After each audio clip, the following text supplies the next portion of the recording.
നമസ്കാരം. നമസ്തേ.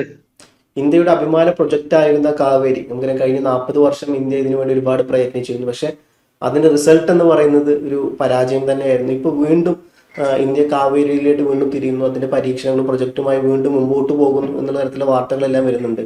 അപ്പം ഇത് യഥാർത്ഥത്തിൽ പരാജയപ്പെട്ട ഒരു പ്രൊജക്റ്റിലോട്ട് വീണ്ടും എന്തിനാണ് ഇന്ത്യ ഇത്രയോളം ഇൻവെസ്റ്റ് ചെയ്ത് ഇതിന്റെ പിന്നാലെ നടക്കുന്നത് എന്നുള്ള വലിയ ചോദ്യചിഹ്നം കിടക്കുന്നുണ്ട്. ഇനിയും ഇത് പരാജയപ്പെടില്ല എന്നുള്ള എന്താ ഉറപ്പ് എന്നുള്ള ചോദ്യം നമ്മുടെ മുമ്പിൽ കിടക്കുന്നുണ്ട്.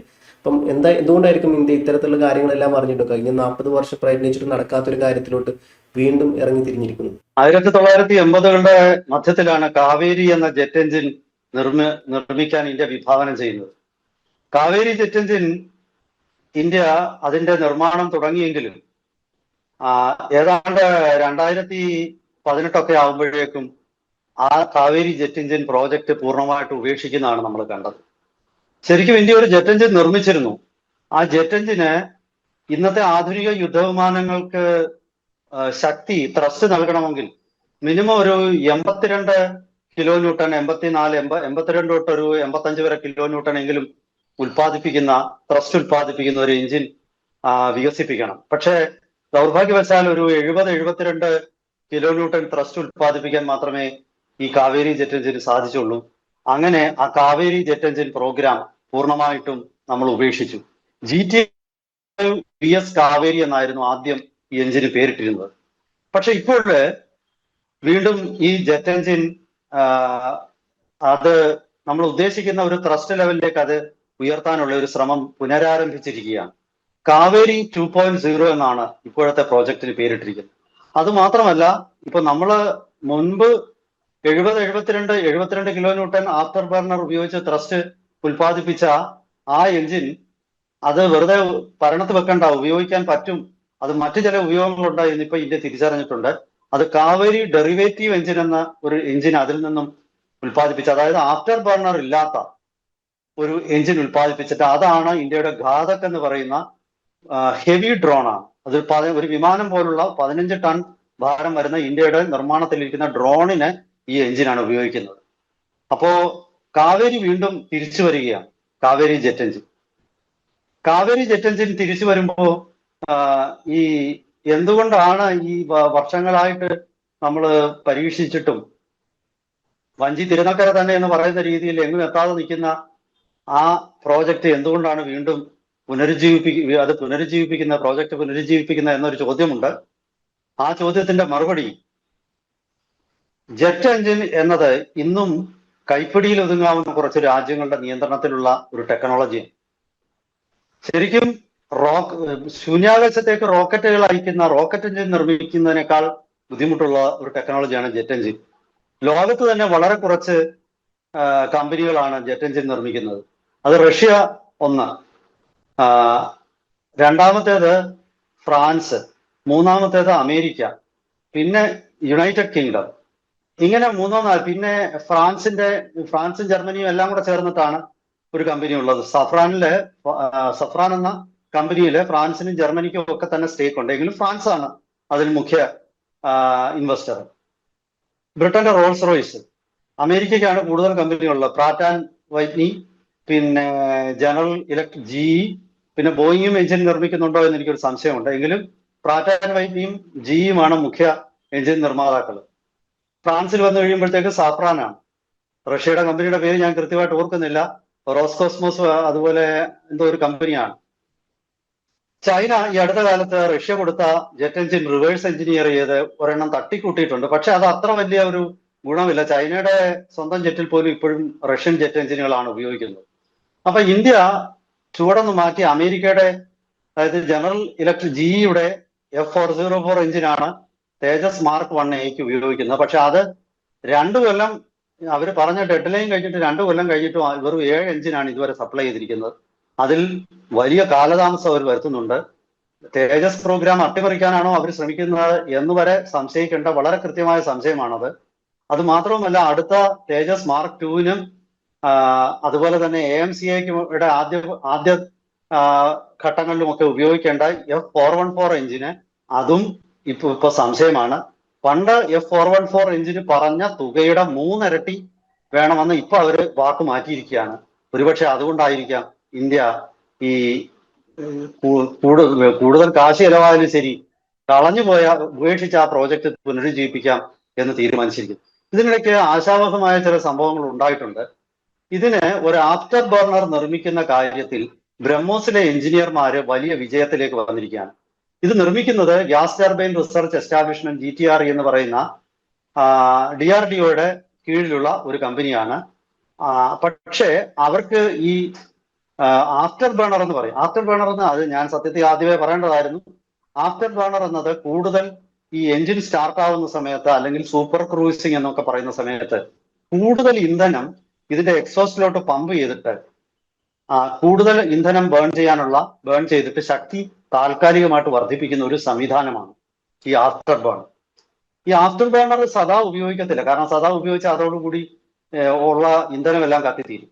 സാധാരണ ഉപയോഗിക്കുന്നതിന്റെ ഒരു 3 ഇരട്ടി ഇന്ധനം എങ്കിലുമൊക്കെ ഈ മിനിറ്റുകൾ, കുറച്ച് മിനിറ്റുകൾ, ഒരു 2-3 മിനിറ്റ് ഒക്കെ ഇത് ഈ ആഫ്റ്റർ ബർണർ വഴി ഈ എക്സോസ്റ്റിലോട്ട് പമ്പ് ചെയ്യുകയും അത് വീണ്ടും അത് കത്തിച്ചിട്ട് വലിയ ഊർജം, അതായത് ടർബൈൻ ബ്ലേഡ് കൂടുതൽ ശക്തിയായിട്ട് തിരിഞ്ഞിട്ട് ഇത് കൂടുതൽ വേഗത്തിൽ കുതിച്ചു പോകും.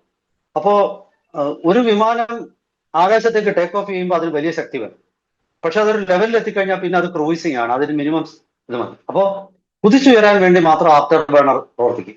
അതുപോലെ ഒരു മിസൈൽ വരികയോ അല്ലെങ്കിൽ മറ്റെന്തെങ്കിലും കാരണങ്ങളാൽ വേഗത കൂട്ടണമെന്നുണ്ടെങ്കിൽ സൂപ്പർ ക്രൂയിസിംഗ് നടത്തുമ്പോൾ അതിന് ഈ ആഫ്റ്റർ ബേണർ പ്രവർത്തിക്കും. പക്ഷെ ശരിയായ ഒരു ആഫ്റ്റർ ബേണർ ഡിസൈൻ ചെയ്യാൻ GTREയുടെ അല്ലെങ്കിൽ DRDO ശാസ്ത്രജ്ഞന്മാർക്ക് സാധിച്ചിരുന്നില്ല. പക്ഷേ ബ്രഹ്മോസിന്റെ ശാസ്ത്രജ്ഞന്മാർക്ക് അത് സാധിച്ചു എന്നാണ് പറയുന്നത്.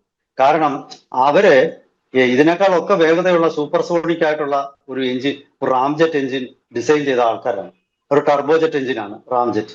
ആ ടർബോജെറ്റ് എഞ്ചിൻ ഡിസൈൻ ചെയ്ത അവർക്ക് അവരുടെ സഹായത്തോടു കൂടി ഇപ്പോൾ ഒരു ആഫ്റ്റർ ബേണർ ഡിസൈൻ ചെയ്തു. അതിന്റെ പരീക്ഷണങ്ങൾ നടന്നുകൊണ്ടിരിക്കുകയാണ്.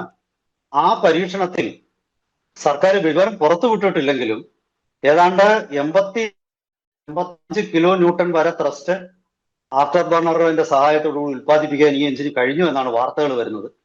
ആ വാർത്ത ശരിയാണെങ്കിൽ F404 മാറ്റിക്കൊണ്ട് വീണ്ടും കാവേരി എഞ്ചിനാൽ ശക്തി നൽകപ്പെട്ട ഒരു ലൈറ്റ് കോമ്പാറ്റ് എയർക്രാഫ്റ്റ് തേജസ് മാർക്ക് 1 1-2 വർഷത്തിനകം പുറത്തിറങ്ങും. അത് ലോകത്തിന് മുഴുവൻ ഞെട്ടിപ്പിക്കുന്ന ഒരു സംഭവ വികാസമായിരിക്കും. പിന്നെ ഇതിനിടയ്ക്ക് ഈ എഞ്ചിൻ നിർമ്മാണവുമായിട്ട് ബന്ധപ്പെട്ട ചില അടിസ്ഥാന സൗകര്യങ്ങൾ ഇന്ത്യയിൽ ഇല്ലായിരുന്നു. ആ അടിസ്ഥാന സൗകര്യങ്ങൾ ഇപ്പോ കേന്ദ്ര ഗവൺമെന്റ് അടിസ്ഥാന സൗകര്യങ്ങൾ ഒരുക്കിയിട്ടുണ്ട്. അതിനുവേണ്ടി വലിയ ഇൻവെസ്റ്റ്മെന്റ് നടത്തിയിട്ടുണ്ട്. അത് സ്വാഭാവികമായിട്ടും ഒരു എഞ്ചിൻ നിർമ്മാണത്തെ വളരെയധികം പോസിറ്റീവായിട്ട് ഇമ്പാക്ട് ചെയ്യുമെന്നാണ് പറയുന്നത്. ഒരു ഉദാഹരണം പറഞ്ഞാല് ഇപ്പോ ഈ ജോലി സ്വകാര്യ മേഖലയ്ക്കും ഈ DRDOയുടെ ഞാനീ പറഞ്ഞ ഗ്യാസ് ടർബൈൻ റിസർച്ച് എസ്റ്റാബ്ലിഷ്മെന്റിനും ഒക്കെ ആയിട്ട് അത് വീതിച്ചു നൽകിയിരിക്കുകയാണ്. എഞ്ചിന്റെ യഥാർത്ഥ ടെസ്റ്റിംഗ് ഇപ്പോൾ നടത്തുന്നത് ഗോദ്രേജ് എയറോസ്പേസ് ആണ്. ഗോദ്രേജ് കമ്പനിയുടെ എയറോസ്പേസ് വിഭാഗമാണ്. അപ്പോ അവര് ഡിജിറ്റൽ ട്വിൻ ടെക്നോളജി എന്നൊരു സിമുലേഷൻ ഉണ്ടാക്കി.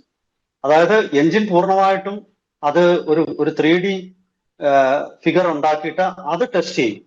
അപ്പൊ സ്വാഭാവികമായിട്ടും റിയൽ ടെസ്റ്റിങ്ങിൽ നമുക്കിപ്പോൾ ഒരു വട്ടം നടത്തേണ്ട ഒരു ടെസ്റ്റ് ഒരു സിമുലേറ്ററിലൂടെ നമുക്ക് 1000 വട്ടം വേണമെങ്കിലും നടത്താം.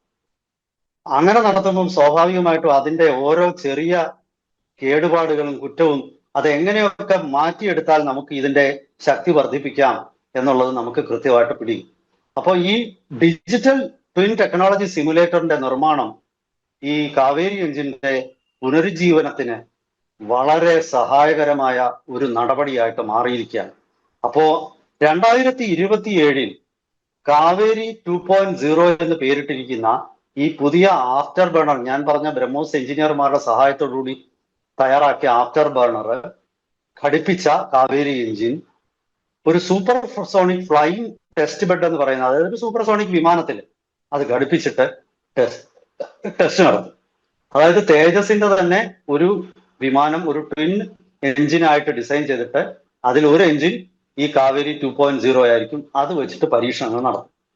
പിന്നെ ഇന്ത്യ ഒരു നാഷണൽ ഒരു ടെസ്റ്റ് കോംപ്ലക്സ് ഇപ്പോൾ കമ്മീഷൻ ചെയ്തിട്ടുണ്ട്, നിർമ്മിച്ചിട്ടുണ്ട്. അത് GTRE, gas turbine research establishment ആണ്. അവര് twin cell naturally aspirated aero engine testing facility കർണാടകത്തിലെ രാജനുകുന്ദ എന്ന സ്ഥലത്ത് ആ ടെസ്റ്റിംഗ് ഫെസിലിറ്റി സ്ഥാപിച്ചുകൊണ്ടിരിക്കുകയാണ്. ഈ വർഷം, അതായത് ഇപ്പോ സെപ്റ്റംബർ ഒക്ടോബർ മാസത്തോടു കൂടി ഇതിന്റെ നിർമ്മാണം പൂർത്തിയാകും. ടെസ്റ്റ് ഫെസിലിറ്റി ഒക്ടോബറോടുകൂടി കമ്മീഷൻ ചെയ്യും എന്നാണ് പറയുന്നത്. ഒരേ സമയം നിരവധി എഞ്ചിനുകൾ അവിടെ ടെസ്റ്റ് ചെയ്യാം. അതായത് ഒരു എഞ്ചിന്റെ തന്നെ പല കോൺഫിഗറേഷനിലാണ് ടെസ്റ്റിംഗ് നടക്കുന്നത്. ഇപ്പം കാവേരിയുടെ തന്നെ ഒരു 82 കിലോ ന്യൂട്ടൺ ആഫ്റ്റർ ബർണർ ഉപയോഗിച്ചിട്ട് ത്രസ്റ്റ് കിട്ടുന്ന ഒരു എഞ്ചിന്റെ ഒരു കോൺഫിഗറേഷൻ ഉണ്ടാവും. 84 കിലോ ന്യൂട്ടൺ ത്രസ്റ്റ് കിട്ടുന്ന വേറൊരു കോൺഫിഗറേഷൻ ഉണ്ടാവും. അതുപോലെ ഈ ഡ്രൈ എഞ്ചിൻ എന്ന് പറയുന്നത്, അതായത് ആഫ്റ്റർ ബർണർ ഇല്ലാത്ത ഒരു എഞ്ചിൻ, അതിന്റെ ടെസ്റ്റ്, ഇതെല്ലാം ഒരുമിച്ച് നടത്താൻ പറ്റുന്ന ഇങ്ങനെ twin cell naturally aspirated aero engine testing ഫെസിലിറ്റിയാണ് ഇപ്പോൾ നിലവിൽ വരാൻ പോകുന്നത്. ഈ അടിസ്ഥാന സൗകര്യങ്ങൾ വരുമ്പോൾ ഇവിടെ ഈ പരിശോധിക്കാൻ കഴിയുന്നത് ഇതിന് എത്രമാത്രം ത്രസ്റ്റ് ജനറേറ്റ് ചെയ്യാൻ പറ്റും എന്നുള്ളത് പരിശോധിക്കാൻ കഴിയും. അതുപോലെ ഫ്യൂവൽ കൺസംഷനെ കുറിച്ച് പരിശോധിക്കാൻ കഴിയും. കംപ്രസറിന്റെയും ടർബൈന്റെയും പെർഫോമൻസ്, തെർമൽ മാനേജ്മെന്റ്, അതുപോലെ സിസ്റ്റം റിലയബിലിറ്റി തുടങ്ങിയ കാര്യങ്ങളൊക്കെ തന്നെ നമുക്ക് പരിശോധിക്കാൻ കഴിയും. ഇതിനിടയ്ക്കാണ് നമ്മൾ വലിയൊരു കണ്ടുപിടുത്തം ഇവിടെ നടത്തിയത്. അതായത് ഈ ജെറ്റ് എഞ്ചിനുകളുടെ ഒക്കെ ഒരു അവിഭാജ്യ ഘടകമാണ് അതിന്റെ ബ്ലേഡുകൾ. നമ്മളിപ്പോ ഈ ഫാനിന്റെ ഒക്കെ ഇലകളെന്ന് പറയത്തില്ലേ, അതുപോലെ ഒരു ജെറ്റ് എഞ്ചിന്റെ ബ്ലേഡുകളാണ് 3 തരത്തിലുള്ള. ജെറ്റ് എഞ്ചിന് 3 ഭാഗത്തായിട്ട് ബ്ലേഡുകൾ ഉണ്ടാവും. അതായത് മുൻപില് വായു അകത്തേക്ക് വലിച്ചു കയറ്റാൻ ഫാൻ പോലെ പ്രവർത്തിക്കുന്നത്, പിന്നെ കംപ്രസറില്, പിന്നെ അതിന്റെ പിറകു ഭാഗത്ത് അങ്ങനെയുള്ള ഇതിൽ ഉപയോഗിക്കുന്ന പിറകു ഭാഗത്ത് ഉപയോഗിക്കുന്നതാണ് ഈ സിംഗിൾ ക്രിസ്റ്റൽ ബ്ലേഡ് എന്ന് പറയും. സിംഗിൾ ക്രിസ്റ്റൽ ബ്ലേഡ് എന്നത് ഒരു ബ്ലേഡ് ഒരൊറ്റ പീസായിട്ടായിരിക്കും നിർമ്മിക്കുന്നത്. അതിൽ യാതൊരു കൂട്ടിച്ചേർക്കലുകളോ ഒന്നും ഉണ്ടാവില്ല. കൂട്ടിച്ചേർക്കലുകൾ ഉണ്ടായാൽ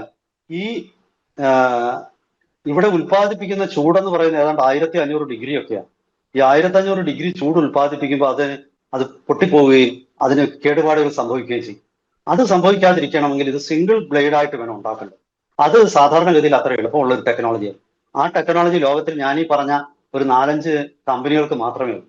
ആ ടെക്നോളജി ഇന്ത്യ സ്വന്തമായിട്ട് വികസിപ്പിച്ചെടുത്തു, സിംഗിൾ ക്രിസ്റ്റൽ ബ്ലേഡ്. അപ്പോൾ ചുരുക്കി പറഞ്ഞാൽ ഒരു ജെറ്റ് എഞ്ചിന് ആവശ്യമുള്ള ടെക്നോളജി, അതുപോലെ അതിന്റെ പ്രധാനപ്പെട്ട ഭാഗങ്ങൾ നിർമ്മിക്കാനുള്ള അലോയികൾ ഉണ്ടാക്കാനുള്ള ടെക്നോളജി, അതുപോലെ തന്നെ അത് പരീക്ഷിക്കാനുള്ള ടെക്നോളജി, ടെസ്റ്റിംഗ് ഫെസിലിറ്റി, അടിസ്ഥാന സൗകര്യങ്ങൾ, ഇതൊക്കെ തന്നെ ഇപ്പോൾ ഒരുക്കിയിട്ടുണ്ട്.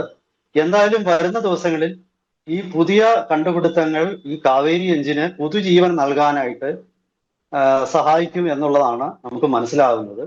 വരും ദിവസങ്ങളിൽ ഈ കൂടുതൽ നമ്മുടെ മെച്ചപ്പെട്ട, കൂടുതൽ കാര്യക്ഷമതയുള്ള ഒരു കാവേരി എഞ്ചിൻ ഇന്ത്യ നിർമ്മിച്ചാൽ ഇന്ത്യയുടെ തേജസ് വിമാനത്തിനും അതിന്റെ, ഞാൻ പറഞ്ഞല്ലോ, പല വേരിയന്റ് നിർമ്മിക്കും. തേജസ് 1A ആവശ്യമുള്ളത്ര ത്രസ്റ്റ് കൊടുക്കുന്ന ഒരു വേരിയന്റ്, MK2 വേണ്ട ത്രസ്റ്റ് കൊടുക്കുന്ന ഒരു വേരിയന്റ്, തുടങ്ങിയ പല വേരിയന്റുകൾ ഈ കാവേരി എഞ്ചിൻ അതൊരു ഫാമിലി ആയിട്ട് അത്തരം അതിന്റെ സ്കെയിലപ്പ് ചെയ്യാൻ പറ്റും. കാരണം നമ്മൾ തന്നെ നിർമ്മിക്കുന്ന എഞ്ചിനാണ്, നമുക്ക് അതിന്റെ ശക്തി കൂട്ടുകയോ കുറയ്ക്കുകയോ ചെയ്യാം.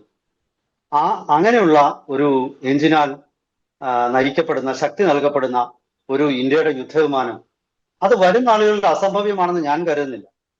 ഞാനിപ്പോ ISRO വിമർശിച്ചെങ്കിലും സ്വന്തമായിട്ട് വികാസ് എഞ്ചിൻ എന്ന ഒരു എഞ്ചിൻ വികസിപ്പിക്കാനും ക്രയോജനിക് എഞ്ചിൻ വികസിപ്പിക്കാനും ഒക്കെ ISROയ്ക്ക് കഴിഞ്ഞു. വേണ്ടി വന്നാൽ നമുക്കിതെല്ലാം സാധിക്കും. പക്ഷെ ഇടയ്ക്കിടയ്ക്ക് ആരോഗ്യം കയറി പല കാര്യങ്ങളും അട്ടിമറിക്കുന്നതുകൊണ്ടാണ് ഇന്ത്യക്ക് പലപ്പോഴും ഈ വിഷയങ്ങളിലൊക്കെ തിരിച്ചടികൾ ഉണ്ടാകുന്നത്.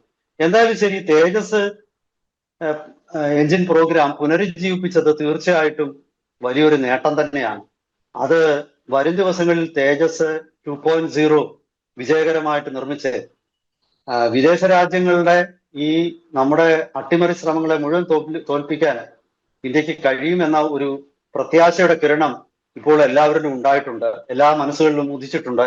വരും ദിവസങ്ങളിൽ കൂടുതൽ വിശദാംശങ്ങളുമായിട്ട് നമുക്ക് വീണ്ടും പ്രേക്ഷകരുടെ മുന്നിലെത്താം. എല്ലാവർക്കും ഒരിക്കൽ കൂടി നമസ്കാരം. നമസ്കാരം.